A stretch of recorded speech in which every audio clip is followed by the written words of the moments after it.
Come on enjoy. என்னத்த enjoy பண்றது?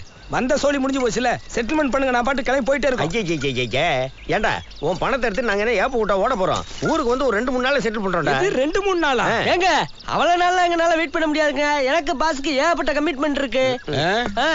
5 லட்சம் ரூபாய் பாக்கெட்ல வச்சிருக்கீங்க. 2 நாள் பொரியா? இப்ப உடனே நீங்க போனீங்கன்னு வச்சுக்க, உங்க மேல சந்தேகம் வந்துருமா இல்லையா? அதுவும் கரெக்ட் தான். அப்புறம் என்ன பாஸ், ஜோதியில கலந்துக்குருவோம். அங்கே பாருங்கள், எத்தனை யுகங்களானால் என்ன, கேளிக்கை கொண்டாட்டம் என்றால் இப்படித்தான் போல் இருக்கிறது. மதுக்குடுவை மட்டும்தான் மாறி இருக்கிறது. குடியை கெடுக்கும் என்று கூப்பாடு போட்டு கூறினாலும் குடிப்பவர்கள் எண்ணிக்கை மட்டும் குறையவே இல்லை. இப்பதான் நான் ரொம்ப நிம்மதியா இருக்கேன். நீ யார்? நீ யார்? எங்களை வேலை செய்ய சொல்றதுக்கு நீ யார்?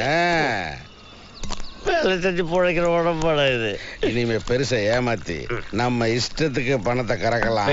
ஹலோ மிஸ்டர், அந்த ஃபர்ஸ்ட் கறக்குற அமௌண்ட் எங்ககிட்ட கொடுங்க, நாங்க போய்கிட்டே இருக்கிறோம். சும்மா பணம்னு பேசிட்டு இருந்தா அது எனக்கு இப்பதான் ஒரு சோழியை முடிச்சுட்டு இருக்கிறேன், இன்னொரு சோழி செய்ய வச்சிடாத.